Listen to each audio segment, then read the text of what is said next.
It's Stan Veit's History of the Personal Computer. From Altair to IBM, A History of the PC Revolution. By Stan Veit, Editor-in-Chief Emeritus, Computer Shopper. Copyright 1993 and 2026 by Stan Veit and A-Books Creativity Incorporated. Read by Randy Kindig and David Greelish. Chapter 17, Vector Graphic Computers with Style.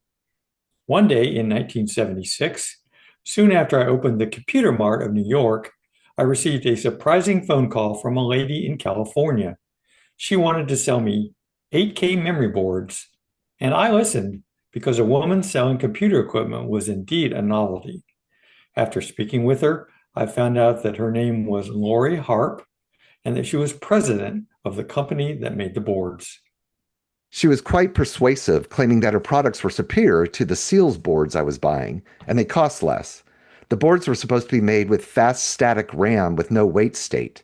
The address lines were buffered, and the switch to change address was mounted on top so the board did not have to be removed to change its address. Her clincher was that she would ship me 2 boards, and if I liked them, I would call her, and she would ship me 4 more. I would pay COD for the 6. If I didn't want them, I just had to send her boards back. Well, that seemed like a fair offer, so I agreed. Thus, I became a dealer for Vector Graphic, a company run by 2 women, Lore Harp and Carole. Lore's husband, Bob Harp, had designed the memory board, and the women did all the work. When the boards arrived, they proved to be all she claimed, and I called and reordered the rest. In time, I bought both 8K and 16K memory boards, and several other boards, including an analog interface board.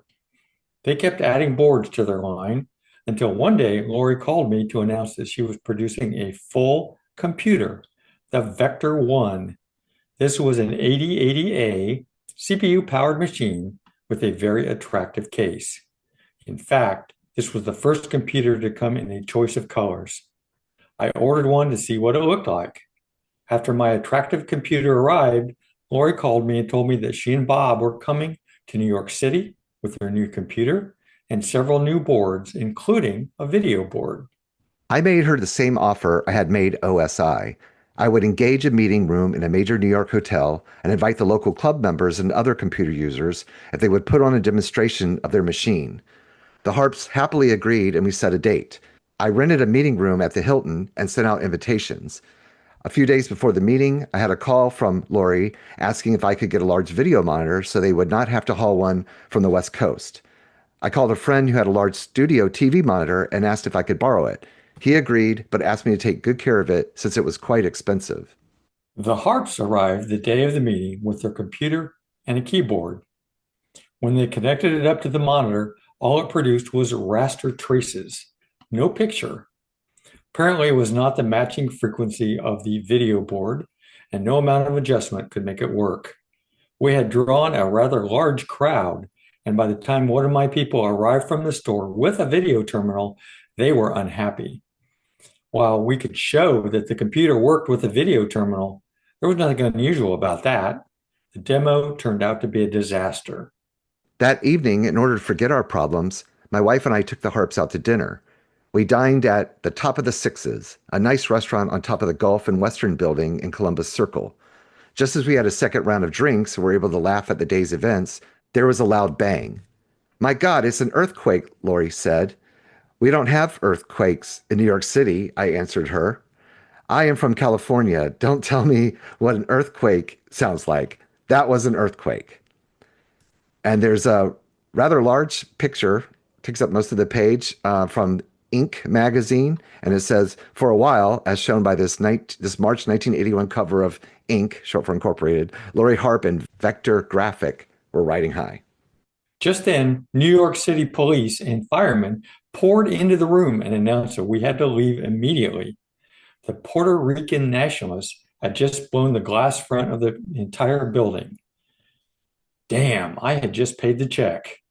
After a long delay, because they could not find the belt to my wife's fur coat, and she wouldn't leave without it, cops or no cops, we made our way down the glass-covered stairs.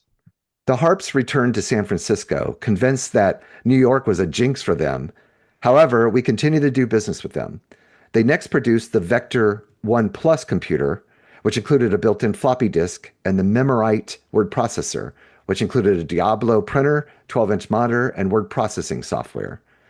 The main product that we bought was their computer chassis, S100 main board, and power supply.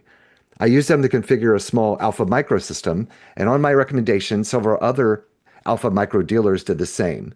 Then one day, Lori decided that I had to buy her entire computer or nothing.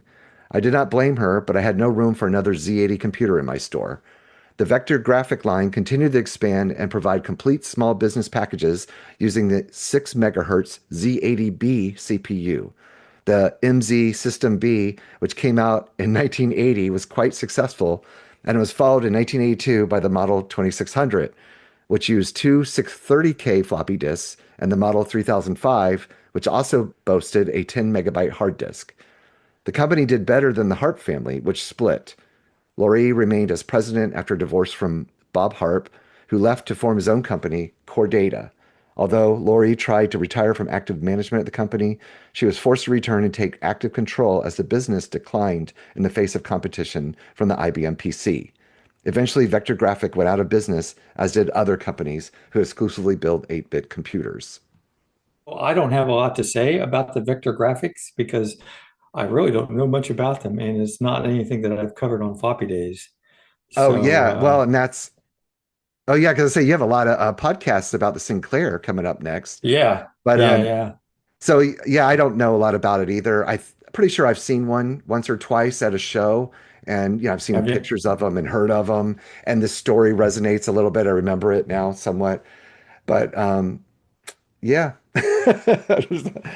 I know anybody I've ever talked to, a couple of people in my lifetime that used one or had one, had really great things to say about it. And you know what? If I'm not mistaken, gosh, I want to say maybe Lonnie Mims. Like this is sort of a significant machine for him. Even though I think he started off with a processor technology Soul. I'll have to ask him, but the next time I ever see Oh, him. yeah. But I believe he had Hmm. one of these that was very cherished or whatever he told me about one time. So I don't know that I've ever seen one, even at a show, or if I did, I don't remember seeing it at least. But now that we've talked about it, I'll probably be looking more to see if, yeah. see if I can see one out in the wild. So in the show notes, there's going to be a link to a former podcast I did where Jeff and I do cover the Vector one and then also the North Star Horizon in that particular fairly early episode 6. And then Hmm. oh, I put a link in the, it'll be in the show notes. And if you go there, you can see the state of buying vector graphic things on eBay right now. And it looks like there's one, no, is that right? 20, they're mostly boards, uh, and a terminal for they want $1,000 for it. But let me look at the sold items version real quick and see. Okay, so So, on March 6th, a vector graphic model V3 5030 workstation computer sold as is for $600 with a dual floppy disk drive. I have to put that in the show notes, I guess now. But that's a pretty good deal if you can fix it. yeah, if you know how to fix it, that's pretty good. Yeah, yeah. I'm sure these are fairly rare. I don't know how many they That's kind of made, true of but I'm everything. sure. Yeah, I think it's one of those going to be more appreciated down the road. Hmm.